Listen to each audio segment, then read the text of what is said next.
వడ్లకు bonus విషయంలో అధికార విపక్షాల మధ్య మాటల యుద్ధం కొనసాగుతోంది. సన్న వడ్లకు మాత్రమే 500 రూపాయల బోనస్ ఇస్తామనడం మోసం కాదా అని ప్రశ్నించారు హరీష్ రావు. పొద్దున లేస్తే కాంగ్రెస్ పార్టీపై ఏడుస్తున్నారని కౌంటర్ ఇచ్చారు మంత్రి తుమ్మల నాగేశ్వరరావు. రాష్ట్రంలో 90% పైగా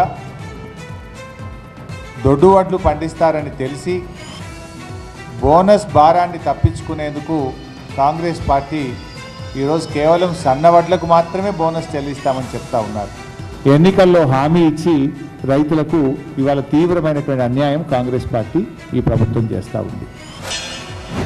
అసలు బోనస్ అనేటటువంటి పదానికి అర్థం తెలియనటువంటి వ్యక్తులు దీన్ని బోకస్ అనేటటువంటి దౌర్భాగ్యానికి ఒడిగడుతున్నారు. పొద్దున్న లెగితే కాంగ్రెస్ పార్టీ మీద ప్రభుత్వం మీద, కానీ వాళ్ళ ఏడుపు కూడా సమయం ఉండాలి. ఎప్పుడు ఆడవాళ్ళో కూడా తెలవనటువంటి సన్నాసులాడు 2 ఏళ్ళు 3 ఏళ్ళు పరిపాలన చూసిన తర్వాత సర్దుకున్న తర్వాత ఏదన్నా మిగిలిపోతే ఏడిస్తే దానికి అర్థం ఉంది. పొద్దు పడక ముందే ఏడవటం మొదలు పెడుతున్నా కాబట్టి ఆ ఏడుపుకి అర్థం ఉండదు. ఏడిచేవాడు కొద్దిగా తగ్గించుకుంటే మంచిది అని చెప్పి మీకు ఈ సందర్భంగా మనం చెప్తున్నాం.